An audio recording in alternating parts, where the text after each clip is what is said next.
Bienvenue à toutes et à tous. Aujourd'hui, premier podcast sur une balançoire. Ouais, je crois que j'ai vu personne faire ça sur le game de YouTube. Donc voilà, une première avec le frérot Nathan. Donc vas-y, je te laisse te présenter. Écoutez, moi, Nathan, 19 ans, actuellement, j'aborde les gens dans la rue pour leur demander comment est-ce qu'ils sont devenus riches, surtout les millionnaires, hein, tous eux que je vise. Mais j'aborde aussi les enjeux sociaux et d'ici peu, je vais lancer une offre où je fais le marketing des commerces physiques. En gros, je fais leurs vidéos Instagram, TikTok, YouTube. Donc voilà. Et toi alors? Ok. Vas-y, parle-moi de toi. Bah écoute, moi c'est très simple. Là, ça fait actuellement 9 mois que je suis coach. Donc j'accompagne les débutants à lancer leur premier accompagnement et Ouais. passer du coup là actuellement de 0 à 1000 euros en l'espace de 30 jours. Voilà. Ok. Rapide, efficace. Donc là, Nathan, vas-y, explique-moi un petit peu du coup comment t'en es arrivé là, même à te lancer dans l'entrepreneuriat, maintenant même faire ça à temps plein. Et Ok. voilà, Ok. explique-nous un petit peu ton parcours. Ok, alors mon début d'entrepreneuriat, en vrai, il est un peu classique à beaucoup de jeunes de notre âge. Un jour, je me souviens, il était minuit à peu près. Je scrollais un petit peu sur YouTube et là, je vois la vidéo d'un gars qui me parle de dropshipping. Du coup, Yomi Denzel. Et du coup, c'est là où je découvre un petit peu ce monde-là de l'entrepreneuriat. Je commence à regarder ses vidéos longues, sa vidéo de comment est-ce qu'il est devenu d'étudiant fauché à millionnaire. Et j'ai commencé, tu vois, à vraiment kiffer ce mode de vie. Je me dis, mais moi aussi, je veux cette vie-là. Tu vois, je savais pas ce que je voulais faire avant dans la vie. Et dès que j'ai découvert l'entrepreneuriat, j'ai commencé vraiment à me dire, ok, c'est ça que je veux faire, c'est pas autre chose. Et donc, j'ai commencé à regarder ces vidéos. Au début, je voulais me lancer dans le dropshipping, etc. Au final, non, j'ai rien fait. J'avais cette peur du regard des autres. Ok. J'avais peur d'échouer aussi. Et j'étais tout seul. Je savais pas vraiment par où commencer. Puis un jour, 1 an et demi après, là, je crois que c'était juste après le bac de français, je me dis, en vrai, Nathan, là, tu vas à La Réunion cet été-là. Commence à faire des vidéos juste sur les réseaux sociaux. Tu vois, c'est rien. Mais commence. Et du coup, je me suis dit, c'est quoi, let's go. Genre, dans 2 mois, j'aurais sûrement fait pas mal de vidéos. J'aurais sûrement cassé ma peur j'aurais sûrement cassé ma peur du regard des autres. Et voilà, tout simplement. Donc, je me suis lancé sur les réseaux sociaux. C'était été 2024. Sur YouTube principalement. Ensuite, j'ai commencé le graphisme début septembre. Puis, j'ai commencé à faire du graphisme pendant plus d'1 an et demi. J'ai pu générer quelques milliers d'euros. C'était cool. Ça m'a lancé dans l'entrepreneuriat. Et du coup, là, on est en décembre 2024. Je crois qu'on était le 12. Et je me dis, Nathan, c'est le moment de détruire cette peur du regard des autres que tu as. Du coup, ce que tu vas faire, c'est que tu vas te lancer un défi sur Instagram, sur TikTok et sur YouTube que tu vas tout poster. Tu vas poster partout. Et comme ça, tous les gens de ton lycée, ils verront ça. Mais au moins, tu vas te lancer un défi et tu n'auras plus peur de ça. Et là, je me souviens, on est le lundi 12 décembre 2024. Je crois que c'était cette date-là. Ouais. Toute la journée, je me dis, ce soir, j'ai posté une vidéo, tout mon lycée verra. Et vraiment, je commence à stresser de fou. Je me disais, mais comment est-ce que je vais faire et tout. Tous les gens, le lendemain au lycée, ils vont me regarder bizarre, etc. Bref, il est 18 h, je poste la vidéo. Je coupe mon téléphone, je vais prendre ma douche. Et c'est pas, je reviens, je vois, j'ai des likes. Je vois les gens pensaient qu'ils allaient me juger. Je vois les gens, ils commencent à m'encourager dans les commentaires. Les gens au lycée même, ils viennent me voir. Ils me disent, mec, vas-y, courage pour ton défi, etc. J'étais en mode, mais quoi? Mais au final, c'est tranquille, il se passe rien. Et je n'ai jamais subi de moquerie, en tout cas de ce que je sais. Tu vois, les gens ils peuvent parler dans mon dos, mais je m'en bats les couilles, tu vois. Ouais. Et donc voilà. Ok. Waouh. Ok. Donc ça va sur ce parcours-là, en tout cas. Enfin moi personnellement, tu vois, j'ai eu et tu vois, j'ai encore un peu des moqueries, même carrément d'anciens camarades de collège, tu vois, alors que ça fait combien de temps que je suis au collège? 6 ans? 6 ans. 5 ans, 6 ans, je sais plus. Bon, voilà, au moins 5 ans, tu vois. Et ça revient quand même toujours un petit peu. Peut-être par jalousie, en vrai, on sait pas aussi. Hein. Bon. Mais mec, Ok. à partir du moment où c'est des gens que tu n'as plus vus depuis le collège, qui sont toujours dans tes commentaires à se moquer de toi, c'est d'une part parce qu'ils sont jaloux, parce que eux-mêmes leur vie leur plaît pas, parce qu'ils ont juste le seum en fait. C'est juste ça, frérot. Genre, peut-être bien. c'est juste des rageux. Même moi, j'en ai un dans mes commentaires. Des fois, je le connaissais au lycée, il était là. À chaque fois, des fois, je le vois dans mes commentaires TikTok. Il se moque de moi, mais je m'en branle parce que je sais que d'ici peut-être 2-3 ans, je serai largement, je lui mettrai une vitesse.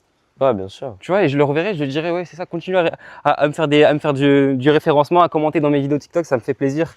Tu vois, même s'il me dit de la merde, je m'en fous. Ouais.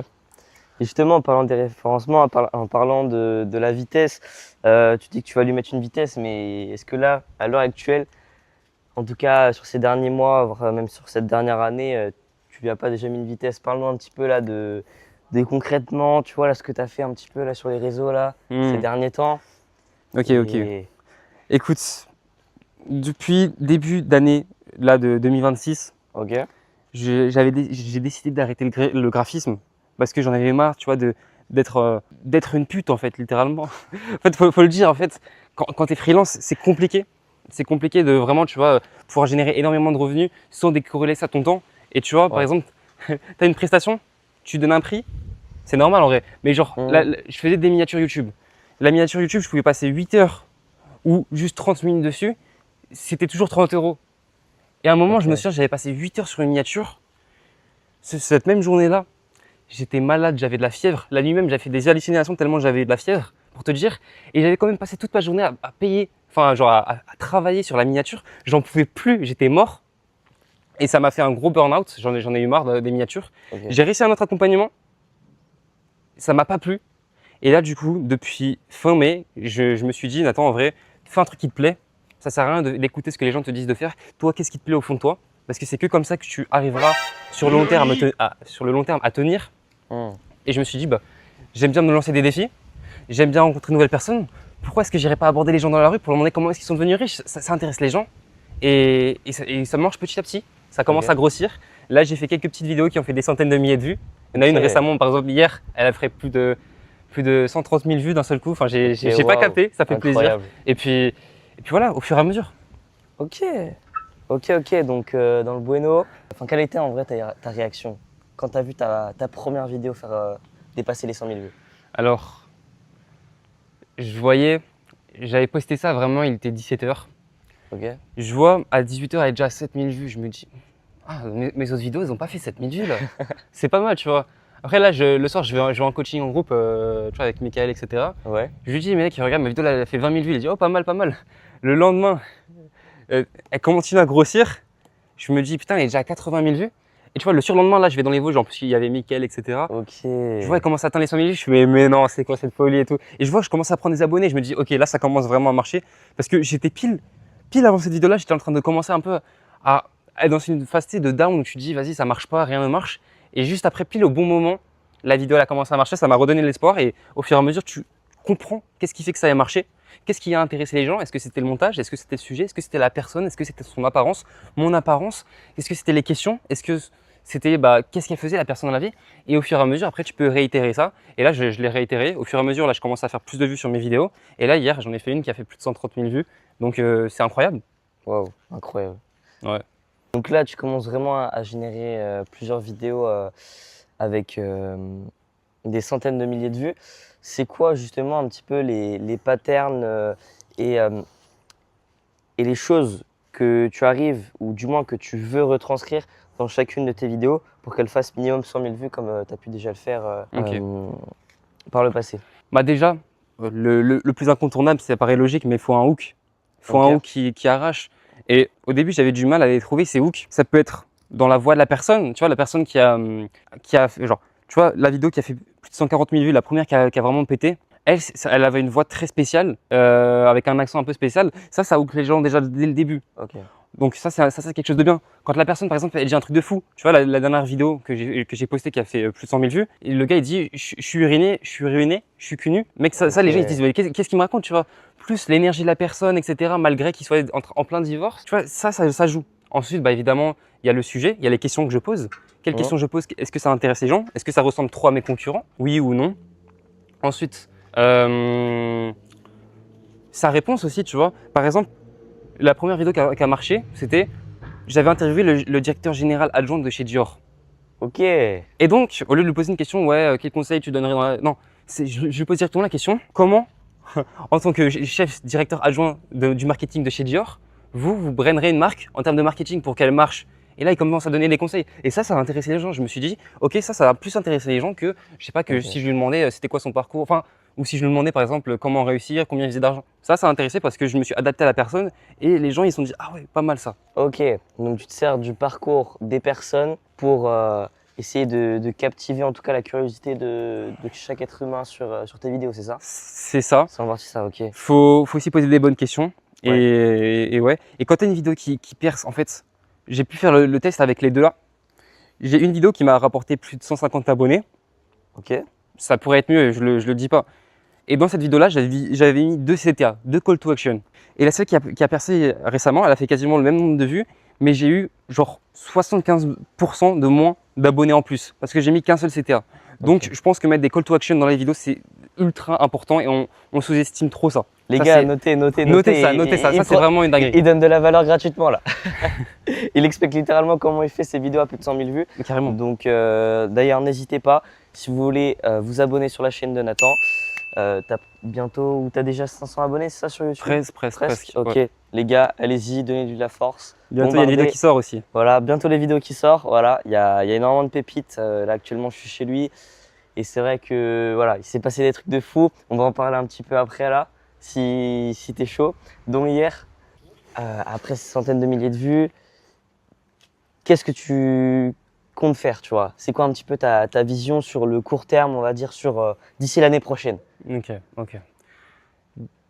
Déjà là, l'objectif, c'est vraiment sur les prochaines semaines de continuer à faire des vidéos qui sont extrêmement virales pour déjà gagner en abonnés. C'est un petit objectif personnel. Gagner en termes de nombre de vues, etc. Mais Ouais. c'est surtout pour gagner de la proof. Parce que qu'est-ce que je vais faire après? C'est simple.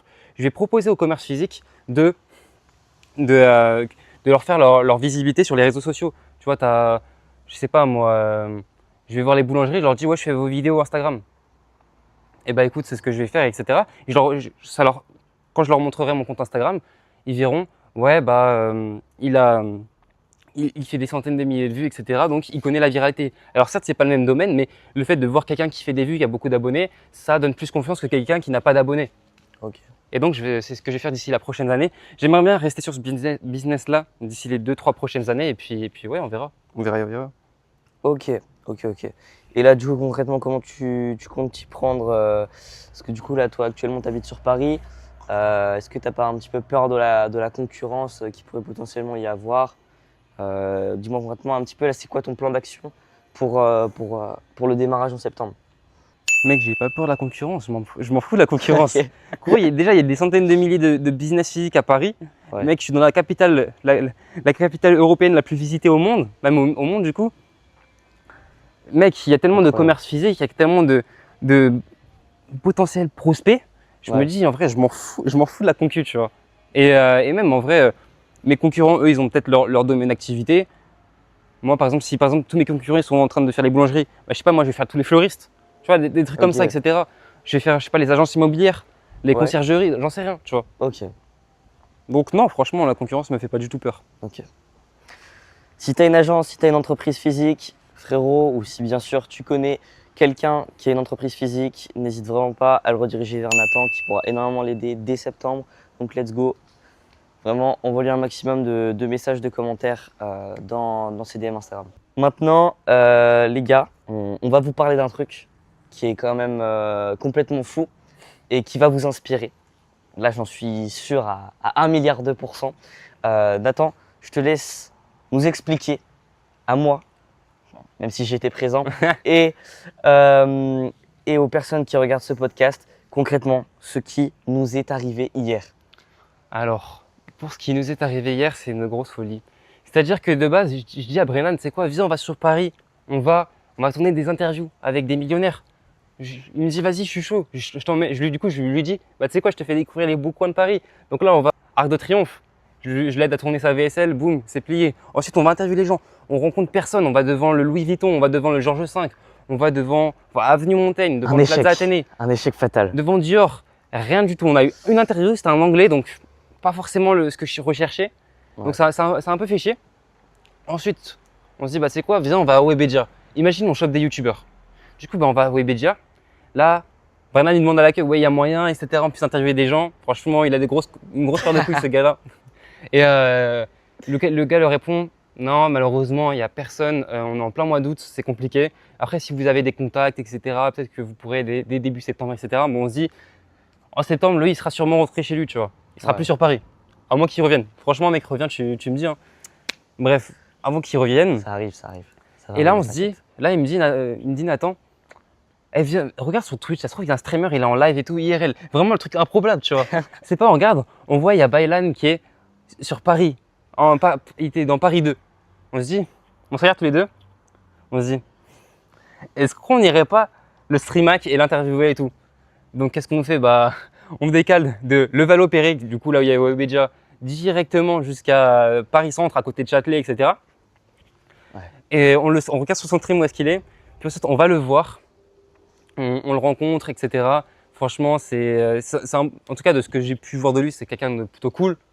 Ensuite, il nous dit, j'accepterai de faire des interviews seulement si vous me ramenez un truc plus cher à échanger. Donc, qu'est-ce qu'on fait avec Brennan? On se dit, bah vas-y, c'est quoi? Viens, on va essayer, je sais pas, trouver une manette de play. Au final, on court, on va jusqu'à Châtelet. On va Dans dans un un store centre. Adidas, dans un Ouais. magasin Adidas. Et on lui prend un maillot, à peu près 100 balles. Ouais, on paye chacun, C'est de l'investissement, hein. c'est de l'investissement. Et puis après, du coup, on retourne. On lui donne, tiens, un maillot que tu peux changer. Il a échangé avec un air fryer pour sa daronne, Ouais. pour sa mère. Et puis après, on avait le droit du coup à faire chacun à peu près 4 minutes d'interview, on a fait à peu Ouais, près. ouais, on a Et fait puis on a pu 10 minutes, hein. l'interviewer, lui poser des questions. Donc les vidéos elles sortiront bientôt. Il a fait un bon vlog aussi. Bah ouais, il a fait un vlog de cette journée-là. Ouais, ouais. Voilà, Qui sortira du coup avant le podcast, je pense. On verra comment ça se passe, mais ouais. c'est ça, c'est ça.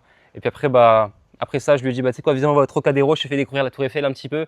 Et il a kiffé, et puis on est rentré, et puis voilà. Franchement, masterclass la journée, Voilà. c'était aléatoire. Ouais. C'était vraiment très très aléatoire, ouais, en effet. C'est ça que j'aime, tu vois, quand je dis, ouais, me lancer des défis, rencontrer les gens.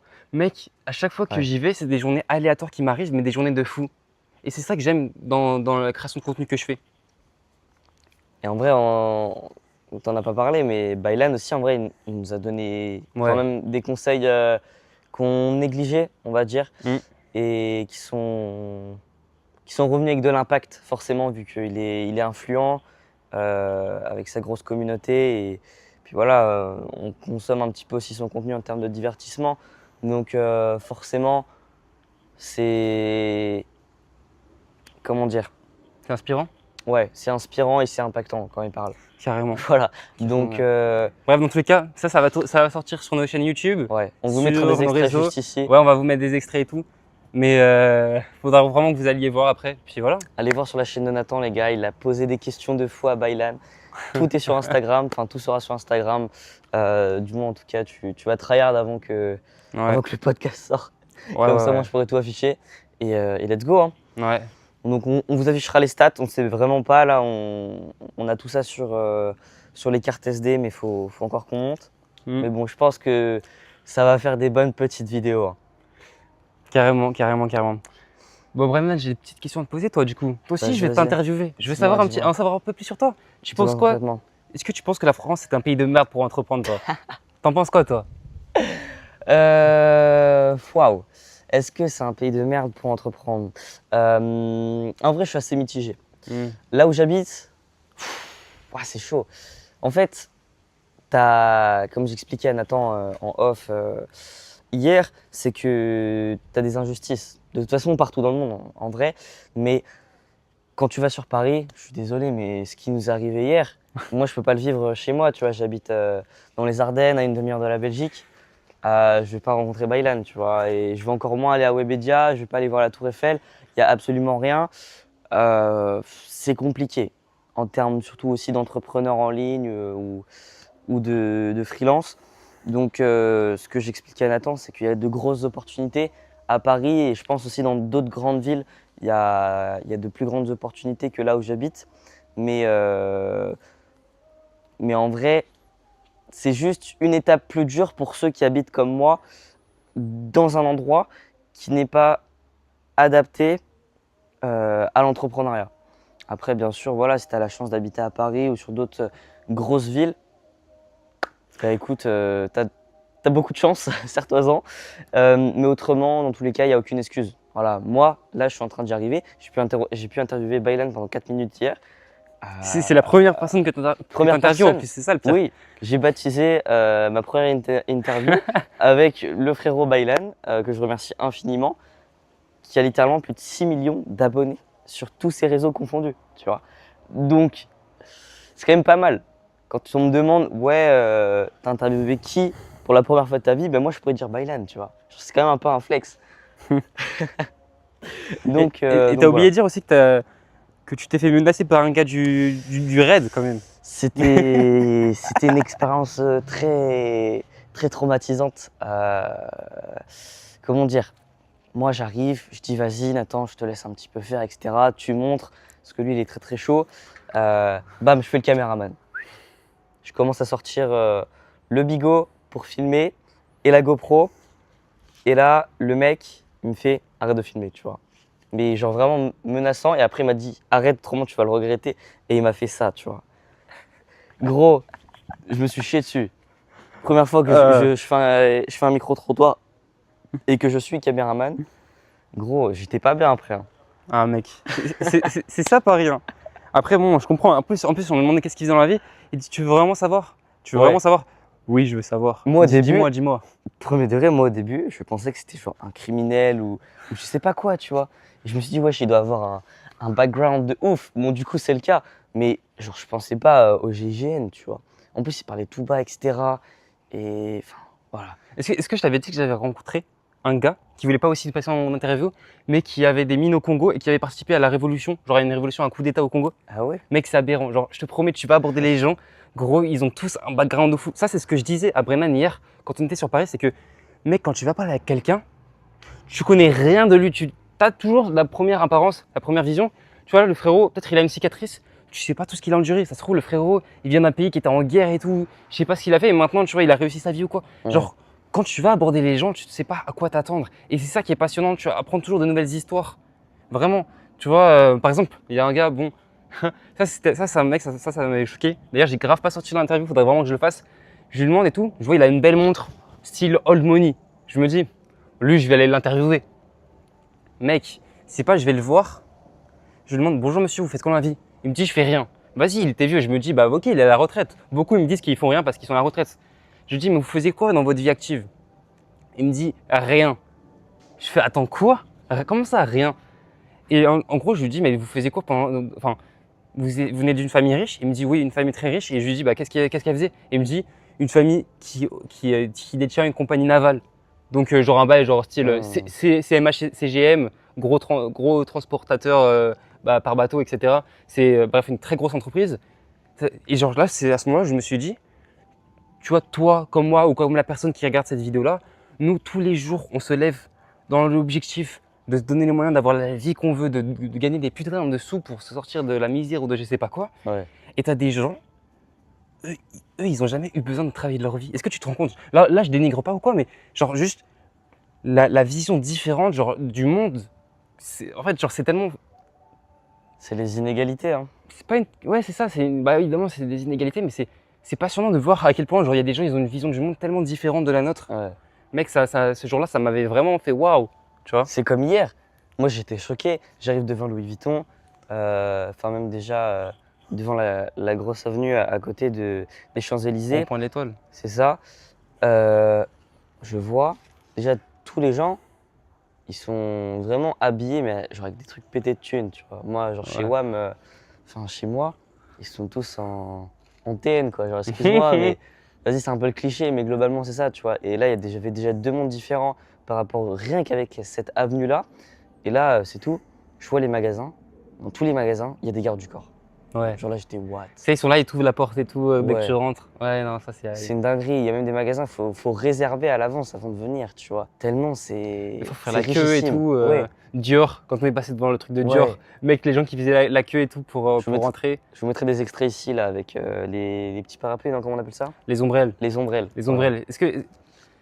En gros, pour ceux qui savent pas, les ombrelles, c'est vraiment juste pour se protéger du soleil. Et ça fait vraiment, tu sais, cliché aristocratie, tu sais, du 19e siècle. Tu sais, à chaque fois, dans les peintures de je sais plus quel peintre, on voyait les femmes un petit peu avec les Ouais. ombrelles, bien habillées. C'était le même cliché, mais vraiment. Donc voilà, il y a eu ça. Et autre chose, juste avant qu'on interviewe la première personne, enfin du coup pour le côté de Nathan, je vois une famille qui arrive, enfin qui veut entrer dans le Vuitton et tout.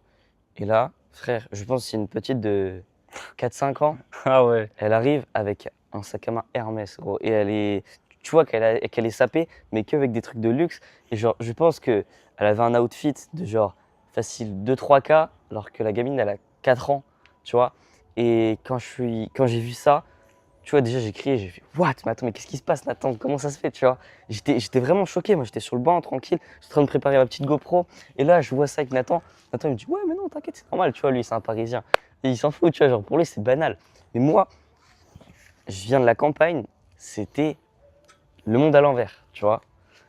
Je vois ça, et en fait, quand tu commences à apercevoir de plus en plus ce genre de choses, ce genre de paramètres, rien que dans Paris, tu te dis en fait tout est possible, littéralement. Mec, c'est une folie, hein.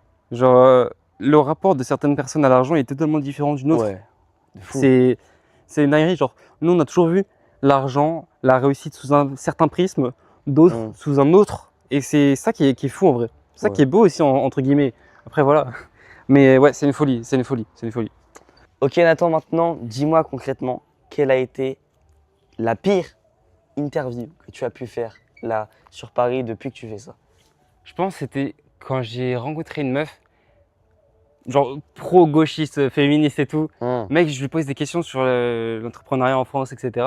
En soi, c'était le sujet. Mais d'un seul coup, elle commence à me parler du patriarcat, de la faute des hommes et des ultra riches. Waouh, j'ai fait waouh, attends quoi? Et du coup, bah, en vrai, j'aurais grave pu faire une golden boy un peu, tu vois, à vraiment bien débattre et tout, etc. Mais en fait, tellement j'étais surpris, je savais plus quoi dire. J'étais en mode ouais, du coup, ouais. Donc c'était pas ma meilleure interview, mais bon, je l'ai quand même posté. Sinon, dans la même journée, je crois que j'avais rencontré un gars, il me dit on est dans un pays de communistes, je suis de droite, etc. Et ça m'avait fait très rire. Sinon, une fois, je voulais aborder quelqu'un. Et comme on filmait directement avec mon pote, il a dit si vous filmiez pas direct, j'aurais accepté l'interview. J'ai fait tant pis, écoute, ça, tant pis. En fait, là, je sais que j'en ai des interviews, mais je les ai plus tant que ça en tête. Ouais, une fois, ah ouais, je m'en souviens. Il y avait une interview, tu vois, c'était. On était place Vendôme. Donc là où tu vois, il y a la grande tour un peu bizarre, je sais plus ce que c'est, faudrait que je m'en renseigne. Où il y a toutes les plus grosses boutiques de luxe, il y a des Patek Philippe, il y a des Dior, il y a des Rolex, enfin bref, il y a des vraies boutiques. Ouais. On aurait pu y aller, mais on l'a pas fait. Et je vois un mec, lunettes de soleil, cheveux plaqués en arrière, aumônier et tout, avec sa femme à côté. Je vais le voir et tout, je dis ouais, il y a moyen, etc. On peut faire une interview et tout. Le gars, il avait pas envie, mais ultra nonchalant, genre vraiment pas envie. Et puis après, du coup, il commence à se barrer et tout. Et sa femme, elle fait vous êtes des jeunes et tout, c'est pour une école? Je fais non, c'est pour un projet, etc. entrepreneurial. Elle fait oh, trop bien et tout. Bon, je vais aller voir mon mari et je vais lui dire de le faire, etc. Du coup, c'est grave une preuve parce qu'elle nous avait vraiment aidé pour qu'on puisse avoir une interview. Au final, j'interviewe le gars. Je sais pas quoi lui dire. Le gars, il répond à peine à mes questions, il me regarde un petit peu. Et il avait trop la flemme. Et en gros, pour vous expliquer, c'était un tennisman, un ancien tennisman du top 300 français. Donc pas mal, tu vois, une belle tête. Puis au final, le micro était pas branché. Non. Donc, l'interview n'est pas sortie. Dommage. Mais écoute, c'est la vie. Et puis voilà. On apprend aussi avec les échecs, hein. Surtout avec les échecs. Ah ouais, mec, c'est que vraiment, littéralement, là, il y a 2 semaines, je suis allé dans un événement d'entrepreneur. J'ai fait des masterclass d'interview. J'ai fait vraiment des vidéos qui auraient pu faire des centaines de milliers de vues. Mec, c'est pas un jour plus tard, il y a une personne, elle me demande la vidéo, tu sais, parce qu'elle voulait aussi pour pouvoir mettre sur son compte. Je regarde la vidéo, il n'y a pas de son. Je me dis, oh merde. Je regarde les autres vidéos que j'ai fait, il n'y a pas plus de son. Je fais non. Tu vois, j'avais là des vidéos de fou. Mais bon, c'est pas grave, parce qu'on est retourné sur Paris hier, on a fait une bonne interview avec Baylan. Je pense que c'était l'une des meilleures interviews, tu vois, parce que rencontrer Baylan, c'est aléatoire et ça fait plaisir, ça donne de la visibilité. Ouais. Mais j'ai hâte que vous écoutiez les conseils qu'il nous a donnés, parce que franchement, c'était très pertinent, c'était très intéressant et puis de fou. Gratitude à fond. Hein. Il nous parlait d'avec Flamby là, que tout simplement ils ont glow up ensemble en vrai. C'est ça, ils ont glow up ensemble. Comme nous deux mon gars, ça va glow up ensemble. Hein. et puis voilà, franchement. Ok, bah écoute, je te remercie pour les pires interviews. Maintenant, on va faire les meilleures interviews, ou du moins la meilleure que tu as pu avoir concrètement. Ouais. Dis-moi un petit peu, toi, c'est quoi vraiment l'interview, tu vois, où il y a eu le meilleur feeling, ou alors où tu as senti, tu vois, que vraiment elle était vraiment renta cette interview. En fait, souvent quand la personne accepte une interview et que on fait une bonne vidéo et tout ensemble, toujours il y a le feeling de fou. C'est toujours des gens, je ressors, je me dis let's go, mec, j'ai fait une bête d'interview, je kiffe ça.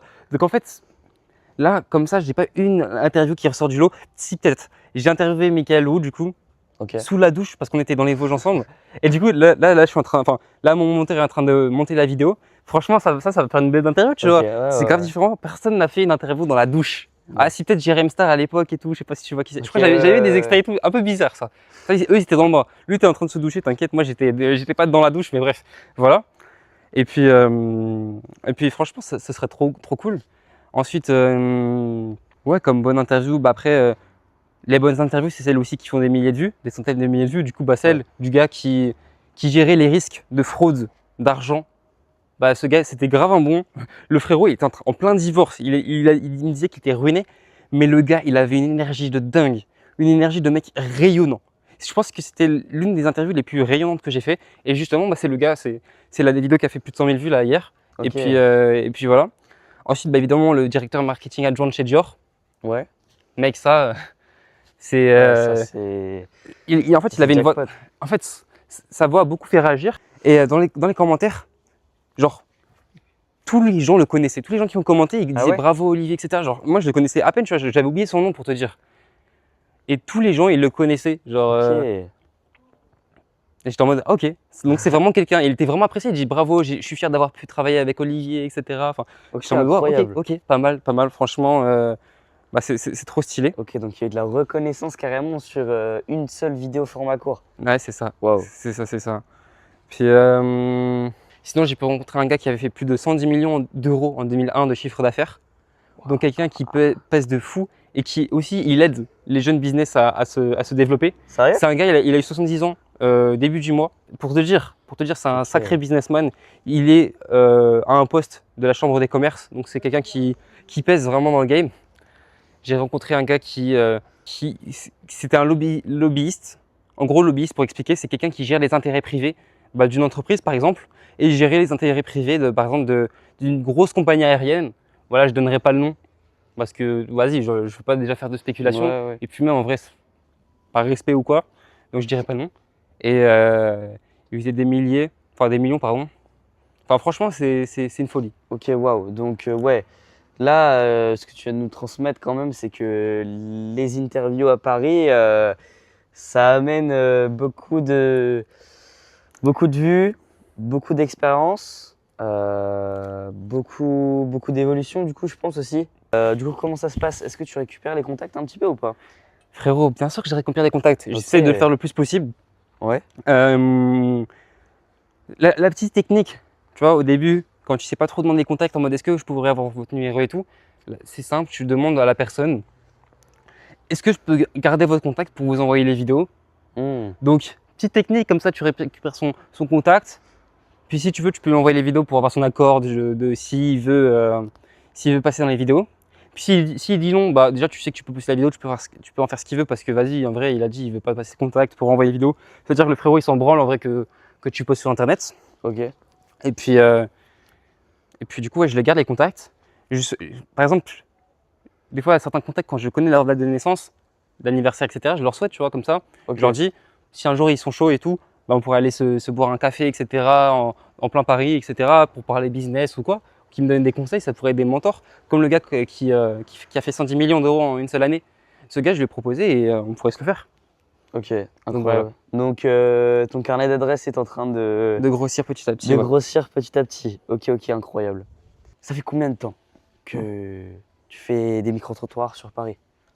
Combien de temps? Ouais. Écoute, mec, ça fait depuis fin mai que je fais des micro-trottoirs. Ok. Au début, mec, je suis allé au Plaza Athénée. Ouais. J'étais avec Jean-Raphaël, je sais pas si tu vois. Ouais. Et vraiment, mec, j'étais allé un peu à la zob. C'est-à-dire que j'avais prévu des questions vite fait, Ok. mais je savais pas du tout comment faire. J'ai fait, mec. Puis au fur et à mesure, Jean-Raphaël, il me poussait à aller voir les gens parce qu'au début, j'osais pas. Et c'est lui qui me dit, allez-y, va aborder Ok, les gens, ok, va ok, aborder. ok. Et au fur et à mesure, ça m'a un peu débloqué cette peur. Et maintenant, en vrai, me prendre un refus, bon, c'est encore une peur à travailler. J'ai quasiment plus peur, mais des fois, je me dis, non, est-ce que, vas-y. Il y a toujours le caméraman, ça peut être toi, Brennan, un pote qui s'appelle Raphaël, qui m'aide beaucoup. Jean-Raphaël, par exemple, aussi. Et il m'aide aussi vraiment à aborder les gens, tu vois. Quand je dis, ouais, non, je sais pas quoi.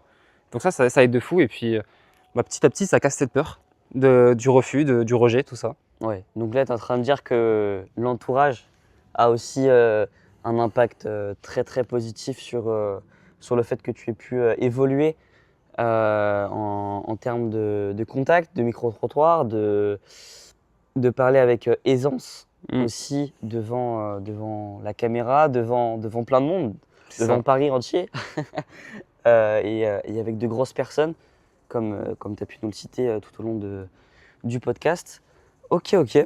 Bah écoute, c'est très très très impressionnant pour ton âge, pour notre âge qui est quand même en vrai juste proche de la majorité, c'est tout, hein. C'est vrai, Donc c'est vrai. je te souhaite que de la réussite, Bah, merci, écoute, que de la bonne continuation que ton carnet d'adresses monte vers l'exponentiel, Ouais. que tu en as de plus en plus. Et que pareil, pour tes services que tu as proposés au business physique, bah, écoute, je souhaite que le meilleur pour toi. Mhm. Et je te remercie infiniment pour ce podcast qui était très très intéressant. Du coup, j'ai pu te poser des questions que moi-même, forcément, je ne connaissais pas. Ça m'a Mhm. appris à vraiment te connaître en détail. Et je pense que du coup, ça a dû faire aussi plaisir et inspirer. Parce que voilà, je pense que Nathan vous a beaucoup inspiré sur ça. Du moins, je l'espère.